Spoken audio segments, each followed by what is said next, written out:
Merci d'être avec nous sur la première chaîne d'information en continu du Burkina Faso émettant depuis Ouagadougou. Amis de la liberté, de la démocratie et de la bonne gouvernance, salut à tous et à chacun et bienvenue à cette émission et entretien avec une personnalité. Aujourd'hui, nous allons parler de l'insuffisance rénale, comment prendre soin de son rein dans l'organisme humain. Nous avons le professeur Koulibaly qui est avec nous. Il est le chef du service néphrologie et hémodialyse de l'hôpital Yalgado Ouedraogo de Ouagadougou. Professeur Koulibaly, bonsoir. Bonsoir, M. Ouedraogo. Bienvenue sur le plateau de l'émission Le Grand Déballage de Burkina Info. Aujourd'hui, on va parler de santé.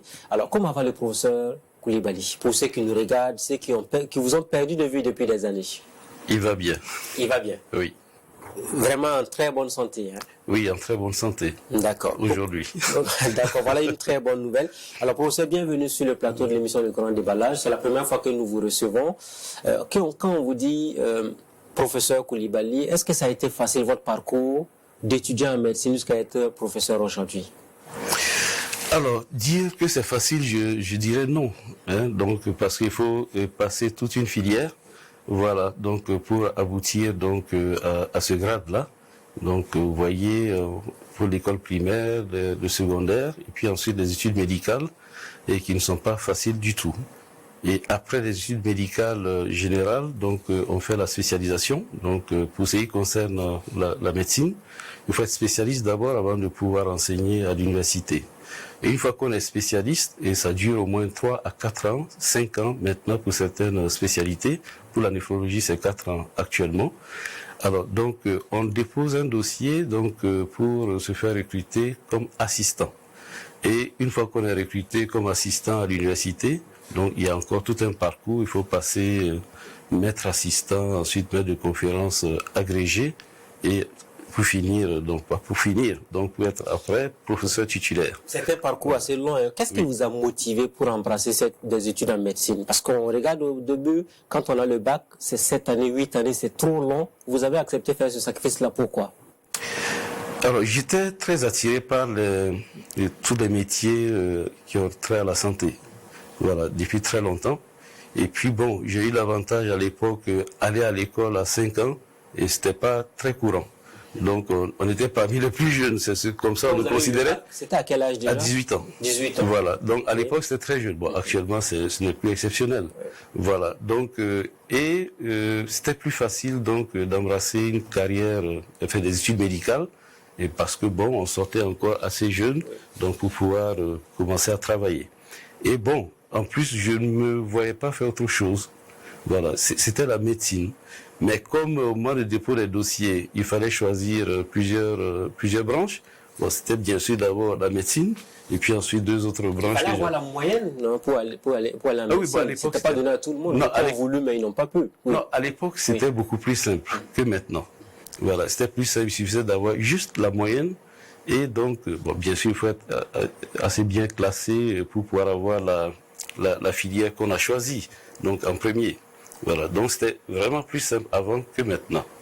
Donc c'est comme ça que je me suis retrouvé donc en médecine. Et j'avoue que, bon, en dehors de certains paramètres du parcours, je ne vais pas relater ici. Voilà. Les plus difficiles, c'était lesquels, les paramètres du parcours, justement? Les paramètres du parcours, oui. Et c'est extra académique. Oui. Voilà. Vous avez eu des difficultés pendant votre parcours. Est-ce que les 7 années ont été un véritable parcours de combattant pour vous? Non, à vrai dire non, parce que je le faisais aisément. Oui. Voilà, j'étais à l'aise, je ne me sentais pas pressé par le temps, et donc du coup, ça passait.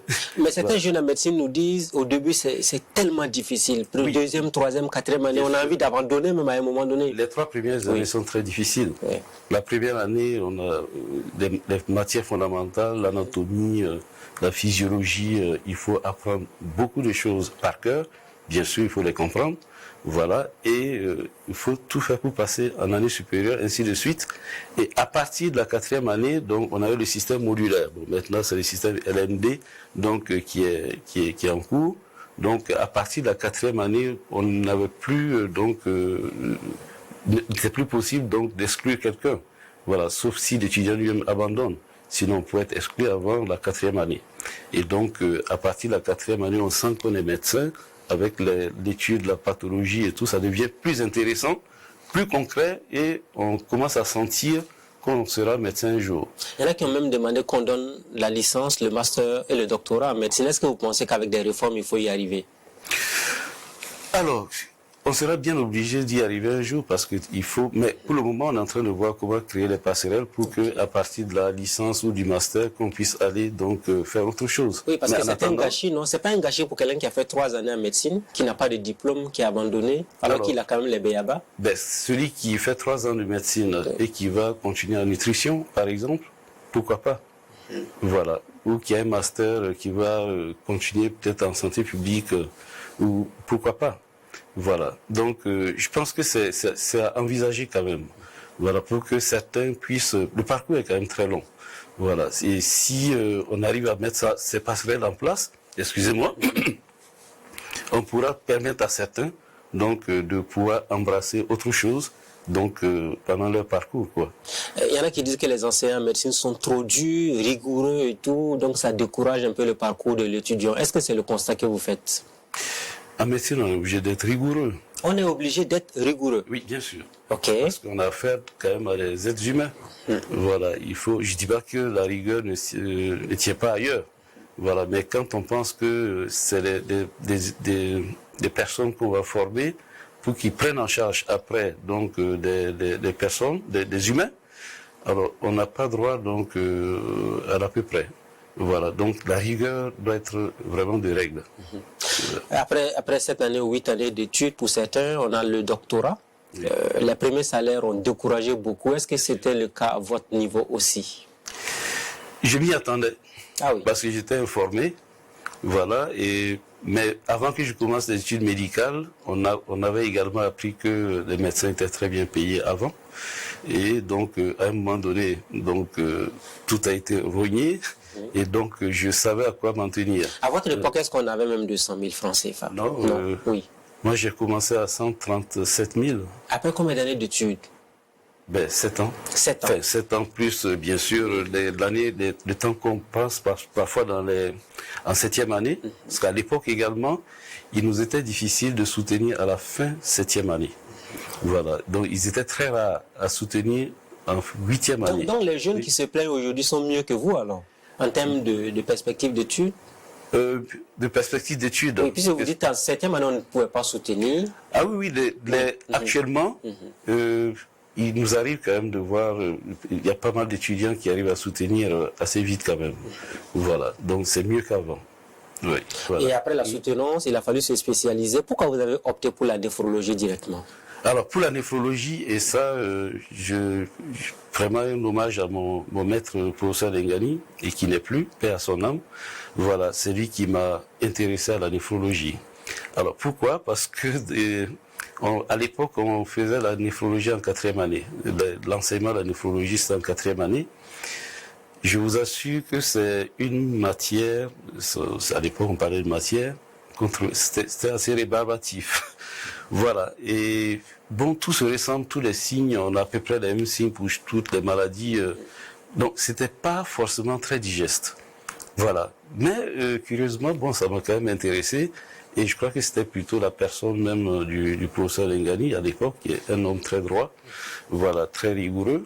Et donc, après la 4e année, j'ai pris un sujet de thèse avec lui, un premier sujet dont on attendait un financement et qui n'a pas eu lieu, donc j'ai perdu 2 ans.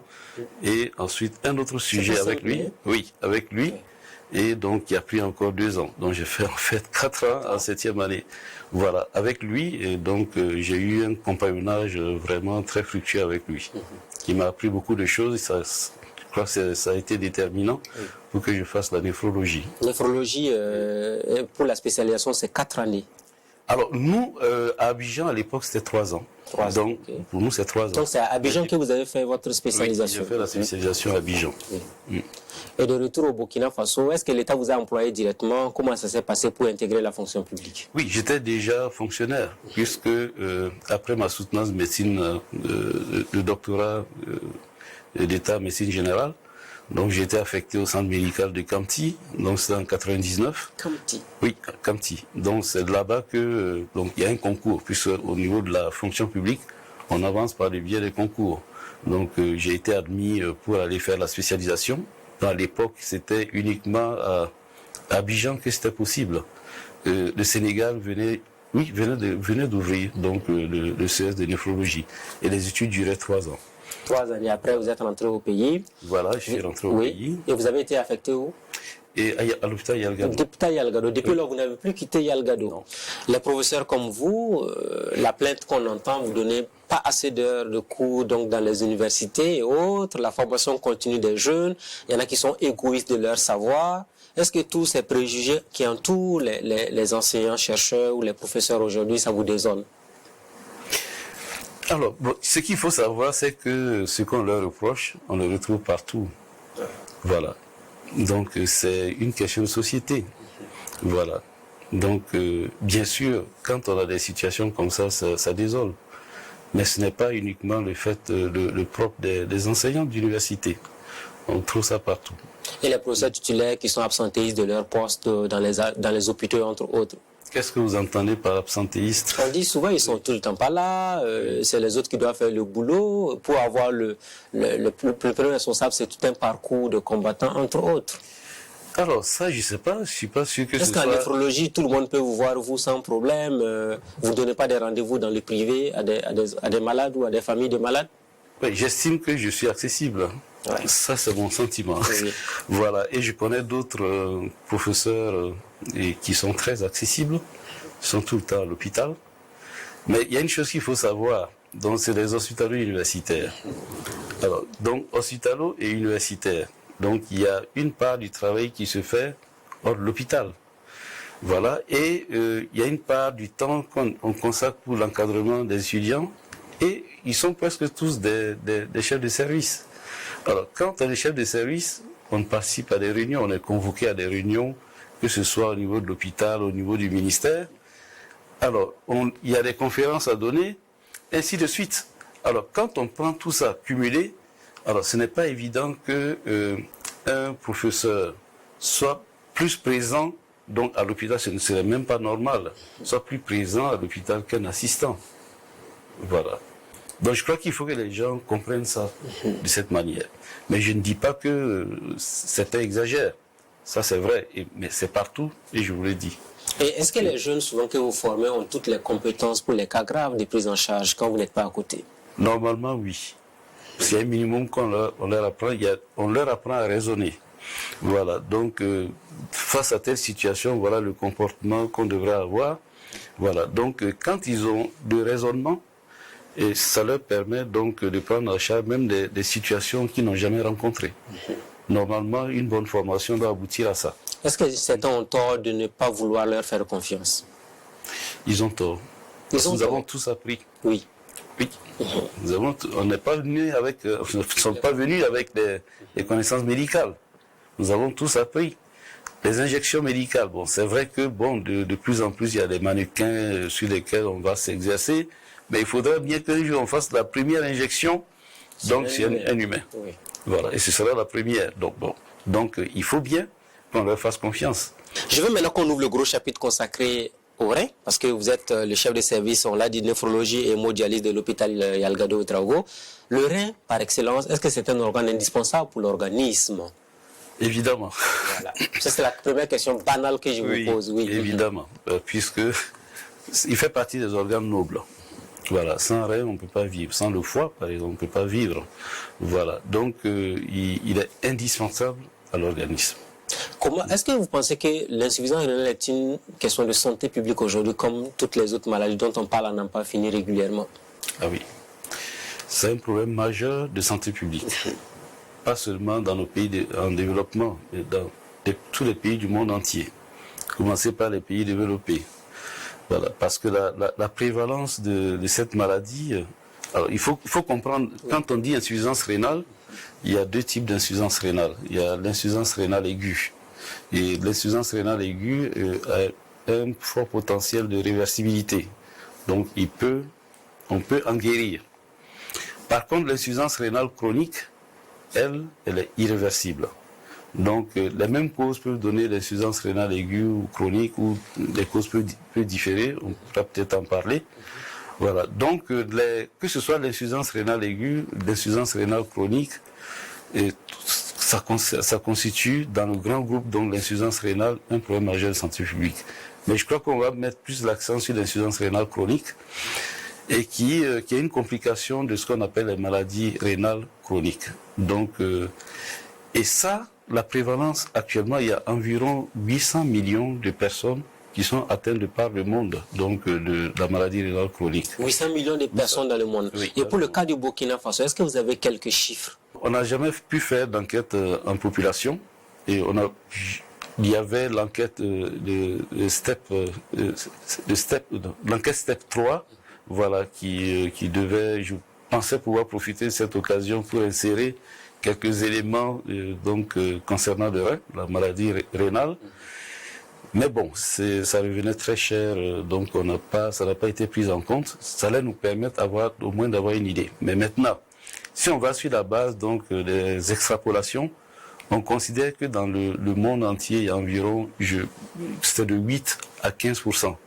Il y en a qui disent 10%. On va sur la base de 10% de prévalence de la maladie rénale chronique, c'est-à-dire la forme irréversible. Alors, les projections pour le Burkina en termes de population, je crois que c'est 23 millions pour 2024. Mais si on ramène à 20 millions, alors 10% de la population est potentiellement atteinte de maladie rénale chronique. Ça fait 2 millions de malades rénaux. C'est beaucoup quand même. C'est beaucoup. Et maintenant, cette maladie rénale, elle évolue en plusieurs stades. La maladie rénale chronique évolue en 5 stades. Et le dernier stade, et donc c'est à partir du stade 3 qu'on parle d'insuffisance rénale chronique. 10% des malades rénaux chroniques ont une insuffisance rénale chronique. Ça veut dire qu'on a environ 200 000 insuffisants rénaux chroniques potentiels, au moins, donc dans le pays. Voilà. Allons étape par étape, hein, professeur. Oui. Quand est-ce qu'on commence à se rendre compte que les reins ne fonctionnent pas bien dans l'organisme humain? Alors, on s'en rend compte, dans le meilleur des cas, dans le cas d'un dépistage précoce, à travers des examens complémentaires qu'on peut réaliser, et c'est très simple. C'est par exemple une analyse d'urine, donc qu'on appelle le test à la bandelette urinaire, qui permet de détecter donc soit de l'albumine ou bien des globules rouges ou des globules blancs. Alors, lorsque vous faites la visite des travailleurs habituellement, les visites annuelles, il y a ce test-là, et que beaucoup de travailleurs boudent. Est-ce que c'est le matin, quand on regarde son urine, oui, il y a des couleurs qui doivent interpeller? Oui, bon, les urines sont les urines normales, une couleur jaune paille. Ça peut mousser un tout petit peu. Mais quand ça mousse abondamment, il y a peut-être un problème. Alors, bien sûr, si les urines sont rouges, on sait tous que c'est très probablement du sang. Quand c'est rouge, systématiquement, oui, il faut faire... Ça veut dire quoi, les reins est touché? C'est probablement du sang, pas forcément le rein, parce qu'on peut saigner au niveau de la vessie et puis bon, c'est extériorisé. Oui. Voilà. Mais il faut faire des analyses pour pouvoir savoir si c'est le rein qui est concerné. Donc, on peut détecter, grâce à la bandelette urinaire, donc des globules rouges, des globules blancs, de façon anormale dans les urines, l'albumine, ou bien un examen de sang qu'on appelle la créatininémie. Donc, c'est un examen de sang qui permet de montrer que le rein ne filtre pas bien, donc les déchets. Et donc, quand ce taux commence à augmenter, on le sait. Alors, je dis bien dans le meilleur des cas et de façon précoce. Parce que ce qui arrive le plus souvent, c'est que quand on commence à sentir des signes, c'est qu'il est déjà trop tard. Quand on commence à sentir les signes commencent à apparaître, oui, c'est trop tard. La maladie a déjà suffisamment évolué. Parce qu'on a l'impression qu'au Burkina Faso, c'est négligé, alors que l'insuffisance rénale est un vrai problème aujourd'hui dans la société. Ah oui, c'est un problème. Voilà, on a vu tout à l'heure que c'est un problème de santé publique, c'est très fréquent et ces complications sont très graves et donc il participe à la mortalité globale donc de façon énorme. Vous avez parlé de l'urine tout à l'heure. comment aussi le patient peut commencer à douter de lui-même par rapport à ses reins? Est-ce que c'est le fait de ne pas boire beaucoup d'eau ou bien c'est le fait de ne pas pisser régulièrement, excusez-moi du terme, parce que c'est ce qu'on dit, hein, chaque fois quand on va aux toilettes, et puis ça permet de nettoyer les reins. Est-ce que c'est quand on fait une journée sans aller aux toilettes qu'il faut s'inquiéter ou à quel moment il faut commencer vraiment à avoir des inquiétudes pour les reins? Alors, moi, je préfère qu'on n'ait même pas à s'inquiéter pour les reins. C'est ce que vous aurez souhaité, oui. Je préfère qu'on se mette dans les conditions pour dépister précocement un problème de rein. Mais qu'est-ce qui doit pousser le patient à aller dépister, à se faire ces examens-là? Alors, il y a des patients à risque. Oui. C'est par exemple les patients hypertendus. Ah, ok. Voilà, l'hypertension artérielle, le diabète, c'est les deux premières causes du monde, dans le monde. Il y a les infections, les patients infectés par le VIH, par exemple. Et puis bon, d'autres situations. Alors, donc, chez ces malades, il faut dépister systématiquement une atteinte rénale. Parce qu'on sait que c'est des causes donc, de maladies rénales. Donc, il faut dépister systématiquement. Mais en dehors de ça, quand on a l'impression qu'on va bien, ben, ce n'est pas pour cette raison qu'il ne faut pas faire d'examen. Donc, on conseille, donc, ne serait-ce qu'une seule fois par an, donc, de faire des examens complémentaires, donc, qui permettent de dépister une atteinte rénale. Les Burkinabés dépensent plus dans leur véhicule et engins que dans leur organisme. Hein. C'est ce que les agents de santé ont tendance à dire tout le temps. Mais là, vous avez dit quelque chose de très pertinent, professeur. Vous avez dit les diabétiques et ceux qui ont l'hypertension. C'est-à-dire ces deux cas-là sont les plus exposés à l'insuffisance rénale. Ils sont très exposés. C'est les deux premières causes de maladies rénales chroniques dans le monde. Voilà. Du jour au lendemain, quelqu'un qui a le diabète peut avoir un problème de rein. Ah non, il faut un diabète donc, qui a évolué pendant un certain temps, au moins 5-10 ans. Et donc, c'est généralement un diabète qui n'est pas bien contrôlé. Donc, cela pose le problème de l'observance thérapeutique. Est-ce que si on est diabétique et qu'on ne suit pas les mesures hygiéno-diététiques, on ne suit pas correctement le traitement prescrit par le médecin, on n'aura pas une bonne glycémie. La glycémie sera toujours très élevée. Or, c'est le fait que la glycémie soit élevée qu'il y a donc des modifications qui font que le rein est atteint.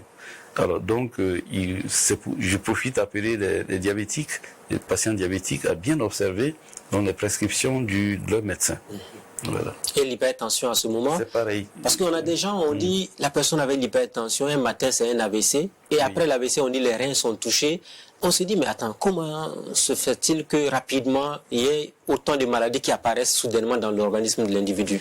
Bon, tout va en même temps. Et quand on dit hypertension artérielle, donc il y a le mot artère, donc qui est là. Donc des artères, il y en a partout. Voilà, donc dans le cerveau, également au niveau du rein. Voilà, donc mais au niveau du rein, c'est de toutes petites artères. Voilà, donc du coup, la pression qui augmente dans les reins est transmise, dans les artères plutôt, excusez-moi, est transmise donc à tout ce qui est artère. Donc aux dernières ramifications. Voilà. Et donc, c'est ça qui fait que, et on finit par avoir une atteinte rénale, et généralement, concomitamment, quand on regarde, on fait ce qu'on appelle le fond d'œil, donc on va voir également qu'il y a des traces, donc, d'hypertension artérielle au niveau de la rétine. Et donc, au niveau du cerveau, donc, on peut avoir n'importe quel type d'accident vasculaire cérébral.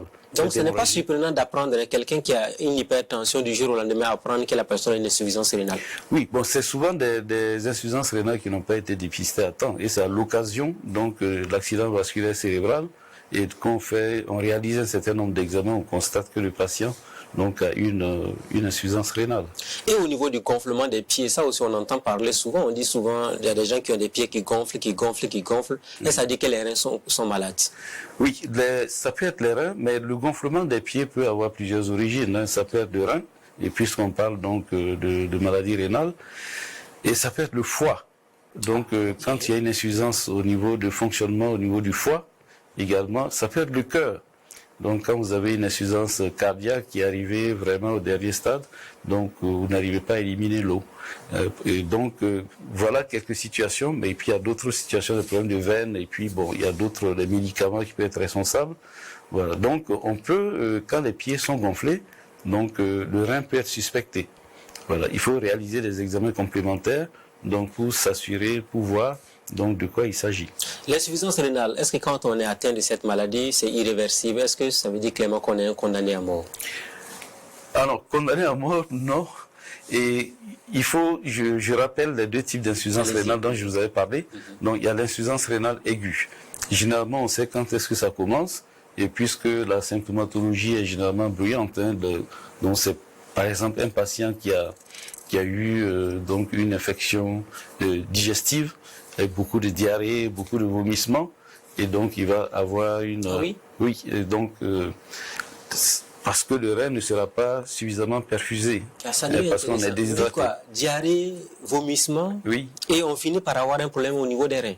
Voilà, on peut avoir un problème au niveau des reins parce qu'on perd de l'eau, abondamment d'eau.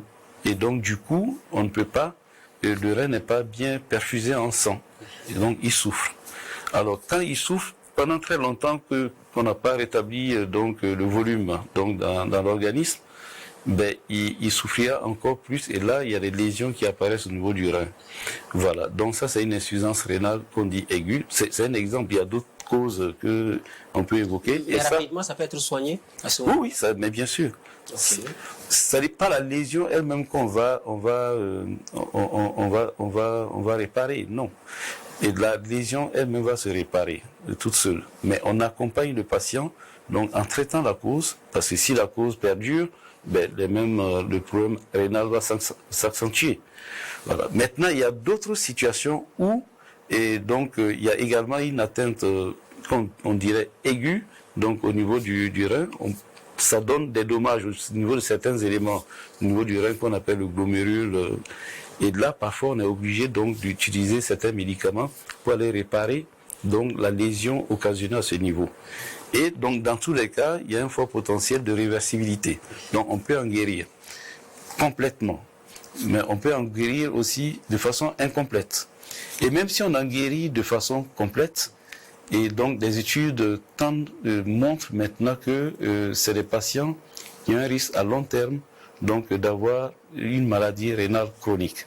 Donc, si bien que on recommande que ces patients soient suivis et donc toute la vie. Est-ce à dire que dès que vous l'avez une fois, tout porte à croire que ça peut revenir dans votre organisme? Si la cause revient. Okay. Maintenant, si on ne récupère pas complètement de cette insuffisance rénale aiguë, ben, on continue donc sur la forme chronique qui est irréversible. Et même, et je l'ai dit, même si on en est guéri complètement, que la fonction rénale s'est rétablie, certains patients qui ont un risque 8 fois plus élevé plus tard, à long terme, donc d'avoir une maladie rénale chronique. Donc, ça c'est le premier type. Le deuxième type, c'est l'insuffisance rénale chronique. En général, on ne sait pas trop à quel moment ça a débuté. Ça vient de façon insidieuse. C'est le cas, par exemple, donc d'un patient hypertendu et donc qui ne suit pas bien le traitement et qui ne va pas du tout, qui réalise pas d'examen complémentaire. Et bon, il est dans la nature depuis au moins 5 ans. Voilà, et il revient un jour voir son médecin qui demande donc des examens et on découvre qu'il y a une insuffisance rénale. On ne sait pas quand est-ce que ça a commencé. Mais ce dont on est sûr, c'est que c'est irréversible. Voilà. Il marche avec ça sans se rendre compte. Sans se rendre compte. Il n'y a aucun signe distinctif de la maladie dans l'organisme du patient en question. C'est ça justement le problème. C'est pour cette raison que je vous ai dit au départ, je préfère qu'on ne sente rien, mais qu'on aille dépister précocement. C'est-à-dire qu'il faut se mettre dans la logique. Il faut lancer un appel à tous les citoyens. Oui. Donc, toute personne qui est hypertendue, chaque année ou chaque 6 mois doit faire... Son médecin qui le suit doit déterminer la périodicité. Okay. Ça dépend, par exemple, du niveau de contrôle de la pression artérielle. Il y a des patients qu'on va revoir peut-être tous les mois ou tous les 3 mois. C'est le médecin qui décide. Je recommande aux patients donc de suivre scrupuleusement les conseils du médecin. Alors, pour vous dire que ça peut évoluer de façon... vraiment imperceptible. Parfois c'est perceptible, mais on ne sait pas que c'est ça. Et c'est une anecdote. Quand faisais la spécialisation, j'étais en stage à Abidjan, il y a une dame donc, qui avait un peu plus de la quarantaine, le 31 décembre, qui faisait ses courses pour le réveillon. Et elle avait des céphalées, des maux de tête. Elle a décidé donc d'interrompre un peu ses courses et puis aller consulter. Et à la consultation, on a découvert une hypertension artérielle sévère. Le premier chiffre était au-delà de 230. La normale, c'est inférieur à 140. Donc, elle avait une hypertension artérielle. Le médecin ne peut même pas la laisser rentrer. On l'a hospitalisée. on demande des examens complémentaires et la créatinémie, qui est le marqueur donc de l'insuffisance rénale, est à plus de 2000. La normale, elle est inférieure pour caricaturer à 120. C'est à cette occasion on a découvert qu'elle avait une insuffisance rénale. Elle vivait avec ça. Elle avait peut-être des céphalées, des maux de tête, par moment liés à l'hypertension artérielle, qui est peut-être même une complication donc de cette insuffisance rénale, si elle n'en est pas la cause. Voilà. Donc c'est pour vous dire que ça évolue de façon silencieuse. Mais c'est-à-dire aujourd'hui, on entend beaucoup de Burkinabés, j'ai mal à la tête, rapidement, même sans aller à l'hôpital, la personne prend des cachets pour dire, oh, c'est passé, il n'y a rien. Donc, vous déconseillez cette manière, l'automédication, justement. Bien sûr. On le déconseille. Tous les médecins vont déconseiller ça. Alors, si vous avez des céphalées, la cause, il y a plusieurs causes. L'hypertension artérielle, ça peut être des sinusites, ça peut être autre chose. Il faut aller consulter. On peut encore tolérer qu'on prenne juste un comprimé de paracétamol en attendant d'aller rapidement voir le médecin. Ça, on peut encore tolérer. Voilà. Et bon, en parlant de l'automédication, il y a ces anti-inflammatoires que la population utilise, n'ont pas fini. Le diclofénac, l'ibuprofène, tout ça, c'est des médicaments. Donc tout cela peut détruire le rein? Ah oui, bien sûr. Ok. Oui. Tout cela peut détruire le rein. Et il y a les médicaments de la rue. Voilà. C'est ça. Et la pharmacopée aussi, c'est liquide noir qu'on donne aux gens pour boire sans connaître le dosage, pour dire ça peut vous soigner. Est-ce que ça peut détruire le rein à long terme? Alors, nous avons eu des expériences dans le service où apparemment, donc c'était ces médicaments de la pharmacopée traditionnelle. Je ne dis pas qu'ils sont tous mauvais, non, pas du tout. Il y en a qui sont forcément, certainement de bonne qualité, et surtout ceux qui sont reconnus par les CNRC. Donc on connaît donc la cinétique de ces médicaments, donc leur effet, et là il n'y a pas de problème. Mais quand c'est un médicament traditionnel qu'on ne connaît pas, il vaut mieux s'en abstenir. Voilà, parce que nous avons déjà eu à 2 reprises et des produits, bon, nous on les appelle des suppositoires traditionnels, donc que on insère donc par la voie rectale et dans le but donc de traiter des hémorroïdes. On a eu une première patiente qui a utilisé ces produits et puis bon, ça ne s'est pas bien passé. Elle a eu une insuffisance rénale sévère, elle en est morte après. Et on a eu un autre cas donc de toujours ces suppositoires. Je dis pas que tous ces suppositoires sont forcément mauvais. Je peux pas mettre le doigt au feu. Mais je rapporte ce que nous avons constaté. Et je ne peux que déconseiller de prendre ce qu'on ne connaît pas. Ce que vous dites, c'est tellement juste parce que beaucoup ont les hémorroïdes, ils préfèrent passer par ces médicaments traditionnels et après ils sont surpris d'avoir les reins qui sont totalement foutus. Donc est-ce à dire aujourd'hui qu'il faut aller à l'hôpital? C'est la meilleure des solutions éventuellement? Alors il faut aller à l'hôpital, c'est vrai. Voilà, et c'est ce que nous, donc en tant que médecins, on conseille. Mais il y a la politique de santé aussi au niveau de notre pays qui donne une part quand même importante à la médecine traditionnelle qu'il ne faut pas négliger. Mais il faut qu'elle soit bien encadrée. Et moi, ça ne me dérangerait pas du tout qu'un patient aille voir un praticien reconnu par l'État et par le ministère et qui a des produits bien validés donc par le CNRST. Mais se méfier de ceux qui se promènent dans les quartiers pour dire, vous prenez le liquide tout de suite 30 minutes après, ça nettoie le ventre. Alors, ça, je suis catégorique. Hein. Je ne demande, il ne faut même pas s'y aventurer. Okay. Voilà. Ni les médicaments de la rue. Voilà. Je veux qu'on fasse une escale sur l'insuffisance rénale chronique. C'est là où ça préoccupe le plus grand nombre de citoyens. Est-ce que quand on arrive à la dialyse, ça veut dire que c'est terminé? Terminé dans quel sens? On peut plus récupérer le patient? Oui, le patient, non, il vit. Et justement,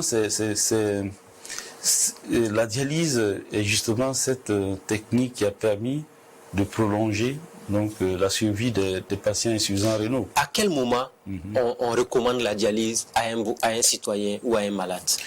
Alors, donc, je reviens encore sur la maladie rénale chronique. Okay. Elle évolue en 5 stades. Au premier stade, on ne parle même pas d'insuffisance rénale chronique. C'est au stade 3 que l'insuffisance rénale chronique apparaît. Et au stade 5, c'est le dernier stade. en ce moment, on a le rein à moins de 10% donc, de ses capacités donc, de fonction. Moins de 10%. Voilà. Et c'est incompatible avec la vie. Donc le rein, les éléments restants ne peuvent plus donc réguler quoi que ce soit. Et pour ça, il faut que je rappelle peut-être les fonctions du rein. Alors, le rein, c'est l'organe épurateur. C'est un organe épurateur. Donc il épure donc les déchets, la plupart des déchets fabriqués par l'organisme ou bien donc ingérés. Et c'est un organe aussi qui régule le milieu intérieur. Alors c'est vraiment un chef d'orchestre. Et vous allez voir, quand on n'a pas trop d'eau, ni trop de sel, ni trop de potasse, tout ça, le rein intervient de façon importante là-dedans. Donc quand vous buvez 10 litres d'eau, vous n'allez pas rester comme une baudruche, non. Vous allez uriner, parce qu'il y a un mécanisme qui se met en place et qui fait qu'on urine. Si vous mangez, alors ceux qui vont manger le poulet, vous savez, c'est très très salé. Oui. Voilà, vous ingérez beaucoup de sel. Alors, si tout ce sel devait rester dans l'organisme, la pression artérielle allait exploser. Pendant qu'on dit, est-ce que le sel est un problème pour les reins? Le sel est un facteur de risque direct donc de maladie rénale. Donc, tous les citoyens qui nous regardent, il faut diminuer la consommation du sel. Il faut consommer vraiment raisonnablement le sel. Ok. Voilà, donc il ne faut pas... vraiment, il faut éviter des aliments très salés. Ouais. Donc, il régule le milieu intérieur et il produit également des hormones, des substances, donc qui permettent, par exemple, de produire les globules rouges. Voilà pourquoi, quand on a une insuffisance rénale chronique, à un moment donné, on est anémié, on n'a plus assez de globules rouges. Et il permet également donc d'absorber le calcium au niveau de l'intestin. Et c'est pour cette raison, donc, quand on a une insuffisance rénale, on finit par avoir des problèmes d'os et tout. Voilà, donc c'est tout un ensemble. Donc, voilà cet organe qui est altéré et qui fonctionne à moins de 10%. L'organisme, l'être humain ne peut pas vivre avec ça. Et c'est là maintenant qu'on a recours à ce qu'on appelle le traitement de suppléance rénale. Donc, c'est le traitement de suppléance rénale, il y a deux modalités. Il y a ce qu'on appelle la dialyse. Et vous avez là la transplantation rénale. La dialyse, il y a deux techniques. Il y a ce qu'on appelle l'hémodialyse, c'est ce que nous avons sur place, donc où le sang passe par un circuit. Ça dure combien de temps? Et 4 heures chaque séance. 4 heures chaque séance? Oui. Et il faut 3 séances de dialyse par semaine. Voilà. Donc, c'est les patients qui sont au stade 5 de la maladie rénale chronique qui sont c'est à ces patients qu'on propose la dialyse. Parce que c'est incompatible avec la vie à ce stade-là. Enfin, le stade 5 est incompatible avec la vie, quoi. Mais professeur, on a l'impression que toutes les personnes qui arrivent à la dialyse, c'est fini, pratiquement. Non, c'est pas si vous n'arrivez pas à faire continuellement la dialyse, à tout moment, vous pouvez perdre la vie. Oui, il ne faut surtout pas arrêter. Il ne faut pas arrêter. C'est à vie. Oui, c'est à vie. Puisque 3 fois par semaine à l'hôpital pour 4 heures de dialyse. Voilà, pour 4 heures de dialyse, donc soit 12 heures en tout par semaine, donc selon les recommandations internationales, les standards internationaux. Donc, on ne doit pas arrêter la dialyse. Parce que si vous arrêtez la dialyse, les déchets, ils seront éliminés par quoi? À quel niveau? Il n'y en a pas. C'est comme, je donne toujours l'exemple d'un dépotoir. Vous savez, on balaye nos cours et tout, et puis on jette les déchets. Mais à un moment donné, il faut bien qu'on vienne les ramasser, sinon ça devient une nuisance vraiment excessive pour l'environnement, pour ceux qui sont autour. C'est exactement la même chose au niveau de l'organisme. On produit des déchets, on en ingère. Il faut les éliminer. Alors, à défaut des reins, il faut la machine pour les éliminer 3 fois par semaine. Alors, sachez que nous, au Burkina, on n'a pas la dialyse 3 fois par semaine pour tous les patients. Donc, c'est l'État qui a bien voulu investir là-dedans. Il faut vraiment saluer. Donc, quand vous dites qu'on n'a pas 3 fois la dialyse par semaine, on en a combien de fois finalement? 2 fois. Donc, ça veut dire qu'on ne respecte même pas les normes chez nous? Mais c'est encore mieux qu'avant. Avant 2019, on avait une séance tous les 5 jours. Parce qu'on avait non seulement des problèmes d'équipement, mais en plus aussi le recrutement des patients. C'était sans limite. Donc il suffisait que le patient puisse payer le forfait qui est demandé, et puis il est inclus. Professeur, quand on arrive à la dialyse, finalement, est-ce qu'on est un condamné à mort? C'est une question qui dérange un peu tout de même. Non, pas du tout. Puisque grâce à la dialyse, on a des patients qui sont en dialyse depuis au moins 15 ans. Dans les reportages, on a vu, il y en a qui disent, vous venez tous les jours, un matin, vous apprenez que l'un des patients est parti. C'est tout le temps le même scénario qui se répète pour les dialysés. Bon, c'est parce que ils vivent ensemble que ça se passe ainsi. Mais vous allez dans d'autres spécialités, il y a des décès. Et bon, mais c'est pas vécu comme au niveau des dialysés parce qu'ils constituent finalement comme une famille. Si bien que tous ces événements sont fortement ressentis. Voilà. Et dès que la personne fait la dialyse, est-ce qu'il y a des interdictions dans sa vie au quotidien? Alors, il y a ce qu'on appelle les mesures hygiéno-diététiques. Ça, c'est déjà dès qu'on a une maladie rénale chronique, il y a des choses qu'on déconseille aux patients. Et au fur et à mesure que la maladie rénale chronique avance et progresse, donc ces mesures sont de plus en plus dures.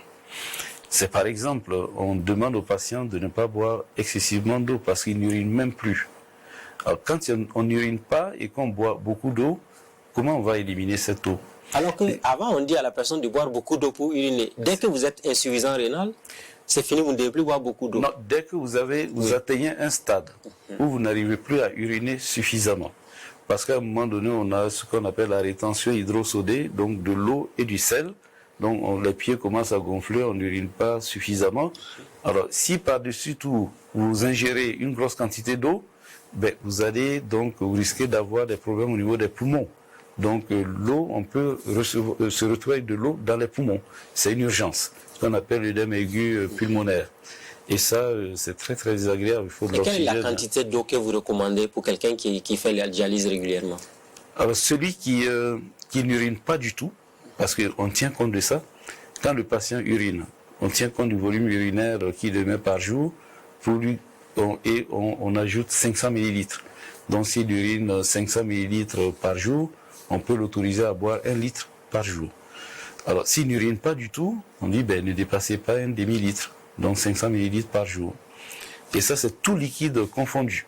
Tout liquide confondu. Voilà, donc le café par exemple c'est de l'eau, la sauce liquide qu'on va mettre peut-être sur le riz ou je ne sais pas quelle autre chose. Peu importe la nature. Hein. Voilà, c'est tout confondu, donc 500 ml par 24 heures, pas dans la journée. Donc c'est du matin au matin, par exemple. Ouais. Ah, ce n'est pas simple. Hein, ce n'est pas simple, oui. Ouais. Donc ça demande vraiment beaucoup de sacrifices de la part du malade, de compréhension.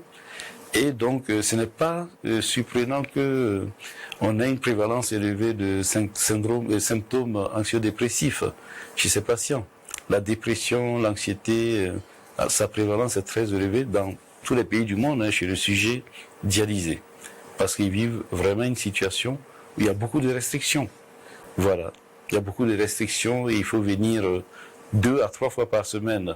Donc, pour les soins à l'hôpital, donc c'est pas toujours facile.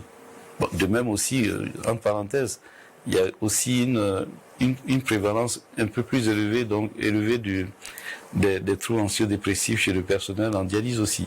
Ah, le personnel aussi? Ah oui, oui. Pourquoi? Comment vous expliquez ça? Mais vous voyez qu'on a affaire à des patients qui ne sont pas forcément faciles, compte tenu de leur situation de santé. Voilà. Donc, il faut savoir comprendre. Et il faut savoir accepter donc certains écarts de leur part. Et en plus, chez nous, les conditions de travail ne sont pas forcément au bon niveau. Voilà. Et quand je dis conditions de travail, un médecin, par exemple, aurait voulu que son patient puisse avoir des examens complémentaires régulièrement pour pouvoir le suivre et ajuster le traitement au fur et à mesure. Mais malheureusement, le patient n'a pas les moyens. Et il n'arrive pas à faire ses examens complémentaires. Et s'il ne fait pas ses examens, on ne peut pas lui prescrire ce qu'il faut. Et on voit sa situation se détériorer sous les yeux. Et on vit avec lui. Et ce patient, il vient, il vous dit, bon, j'ai tel problème. Est-ce que l'insuffisance rénale ne tue pas à petit feu finalement, professeur? Tuer à petit feu, je préfère être optimiste. Voilà, si on réunit les conditions, voilà, pour un traitement optimal. avec les examens complémentaires qu'il faut, parce que tout est bien connu. Hein. Quand vous voyez dans les pays où il y a tous ces moyens, en dehors de ce qu'on appelle des comorbidités, parce qu'il peut y avoir d'autres types de maladies qui vont venir s'ajouter, qui leur créent plus de problèmes que l'insuffisance rénale elle-même. Quand on élimine donc ces comorbidités, si c'est l'insuffisance rénale chronique elle-même, ben on a, si on réunit les conditions, on a une bonne qualité de vie. 3 fois à l'hôpital, c'est beaucoup, hein. Ça doit être fatigant pour le malade, il n'a plus d'activité, il ne peut plus rien faire. Ah si, il peut faire quelque chose. On a des travailleurs. Alors ce qu'on a l'habitude de faire, bon, ça nous, on n'arrive pas, on n'y arrive pas encore pour le moment, c'est de pouvoir programmer ceux qui travaillent, les travailleurs, on leur fasse des séances de nuit. Alors ils viennent, bon, c'est les patients aussi qui ne veulent pas toujours de ça, et donc ils viennent la nuit, ils dialysent jusqu'au matin, et puis après ils vont au travail. Voilà, j'ai vu des pays... Il y en a qui disent que c'est très fatigant après la dialyse, on n'a pas envie de faire quelque chose. Ça dépend des situations. Parce que chez nous, l'interprétation est difficile, parce qu'on a 2 séances de dialyse par semaine. Donc en termes d'épuration, on n'est pas encore efficace. On n'a pas atteint donc l'optimum. Et en termes donc de gestion de l'eau, bon, on n'est pas efficace non plus au niveau qu'on aurait voulu. Et les patients n'ont pas aussi tous les médicaments qu'il faut. Alors quand on réunit tout ça, ben, la séance de dialyse, il y a beaucoup plus de probabilités qu'ils soient fatigués pour une raison ou une autre. Voilà, que par du fait même de la séance de dialyse elle-même. Est-ce que vous êtes débordé au niveau de votre service pour les besoins de dialyse à Yalgado? Ah oui, bien sûr. On a, bon, le nombre de... l'effectif de la file est fixé par le ministère. Hein. Et donc, nous, au niveau de l'hôpital Yalgado, on peut prendre 320 patients. Par semaine? Non, par an. Par an. 300, oui, l'État finance pour 320 patients. Et le reste, la finance? À raison de 2 séances, on est obligé d'ouvrir ce qu'on appelle une liste d'attente. Une liste d'attente? Voilà. Une liste d'attente, c'est pas très bien à entendre. Voilà, mais c'est la triste réalité. Donc, ça veut dire clairement, c'est un appel aussi aux autorités burkinabées d'investir davantage pour qu'on démultiplie les centres de dialyse alors. Voilà, et là, il faut vraiment saluer l'effort que notre pays fournit pour la prise en charge des malades. On sait des pays où on n'a pas encore atteint ce niveau. Voilà, donc, mais il y a encore beaucoup d'efforts à faire. Et nous, au niveau de l'hôpital Yalgado, on a au moins 20 nouveaux patients qui ont besoin de dialyse par mois. Donc, si vous reportez donc à l'année, donc on a un besoin très, très énorme. Mais est-ce que ça vous inquiète de voir que chaque mois, il y a de nouveaux patients qui arrivent pour la dialyse? Et qu'on n'arrive pas à prendre. Ouais. Oui. Il y a eu des cas où les personnes n'ont pas été prises en charge jusqu'à ce qu'ils décèdent? Oui, on prend moins de 35% des patients qui ont besoin de dialyse. Oui. Pas de manque de place. Donc du coup, il faut que les citoyens qui nous regardent là comprennent qu'il faut prendre soin de leur rein. La prévention est vraiment la bonne chose. Alors, professeur, aujourd'hui, on veut aussi voir cette expérience dans notre pays. À quand la transplantation rénale au Burkina? En principe, c'est pour bientôt.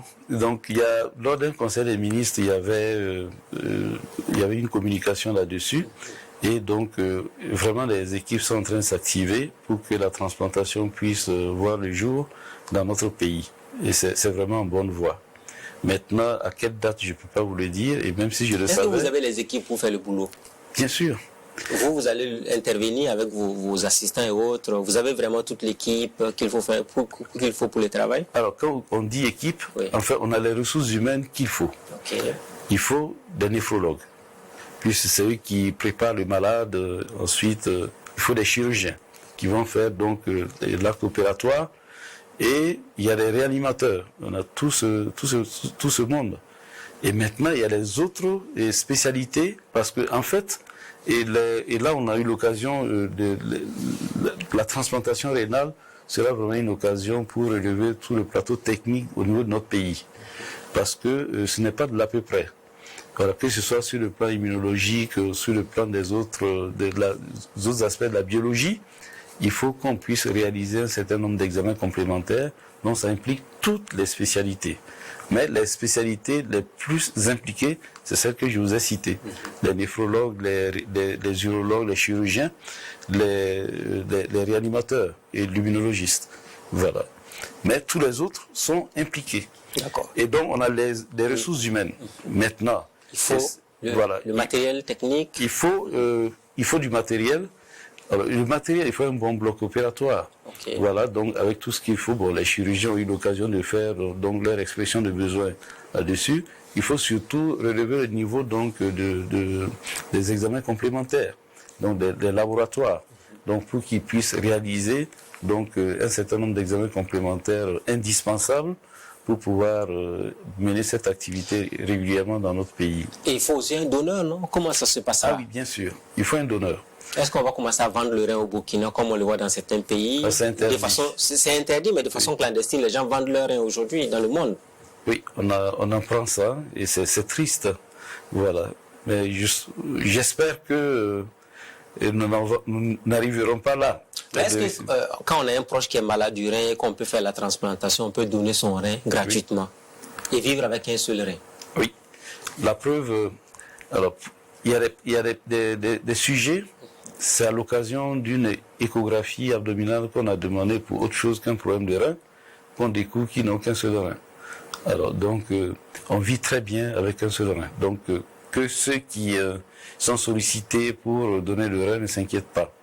Voilà, donc que le médecin ne va pas prélever le rein s'il ne prend pas en compte un certain nombre donc d'éléments.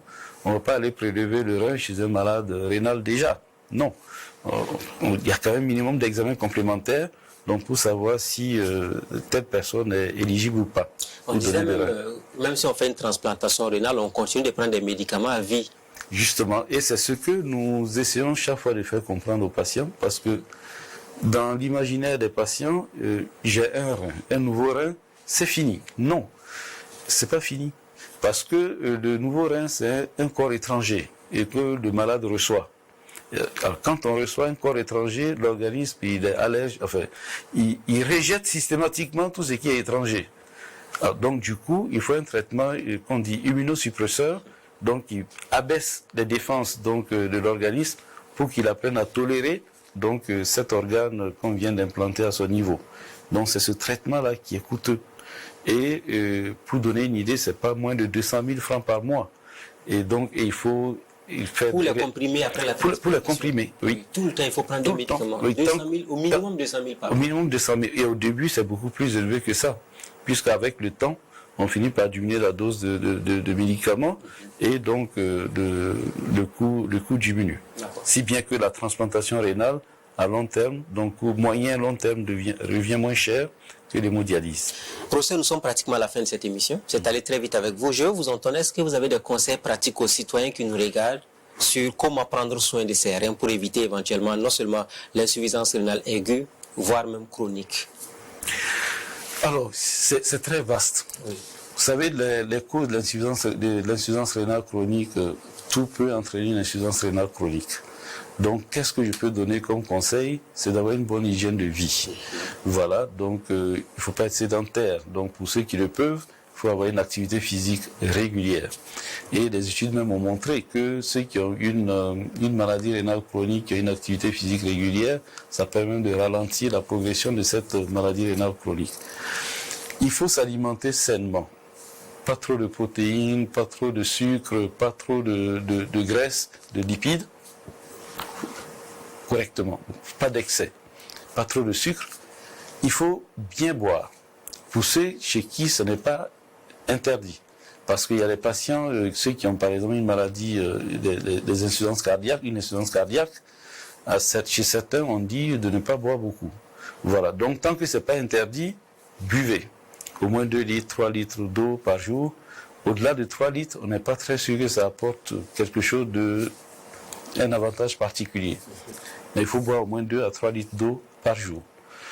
Ne vous laissez pas déshydrater. Ayez toujours un bidon donc, pour boire. Et les études aussi montrent que ces petites déshydratations qu'on vit aussi peut être le lit d'une maladie rénale chronique plus tard. Donc buvez sans restriction, tant que donc, vous n'avez pas d'interdiction. Et quand on est malade, il faut éviter l'automédication, tant que c'est possible. Et se rendre donc en consultation chez un médecin et qui va vous faire une prescription qu'il faudra suivre.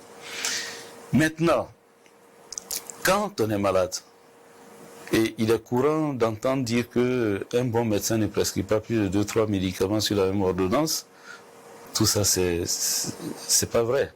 Ça dépend de la situation du patient. Voilà, donc suivez scrupuleusement la prescription médicale. Évitez l'automédication. Il y a une question que je voudrais vous poser avant de terminer l'émission. Est-ce qu'il faut retenir l'urine quand on a envie d'aller uriner? Est-ce qu'il faut souvent, il y en a qui font de la rétention de l'urine. Est-ce que ça peut détruire les reins avec le temps? Alors, ça peut surtout favoriser des infections.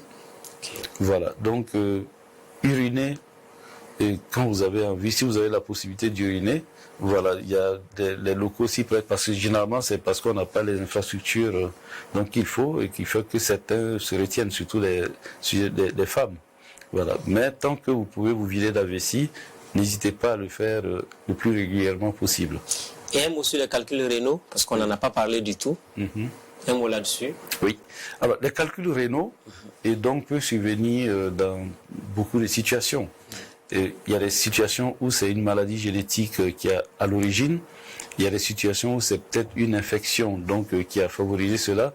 Toujours est-il que c'est comme des petits cailloux qu'on retrouve au niveau des voies urinaires. Et certains peuvent aller donc obstruer les voies urinaires et donc être à l'origine d'une insuffisance rénale.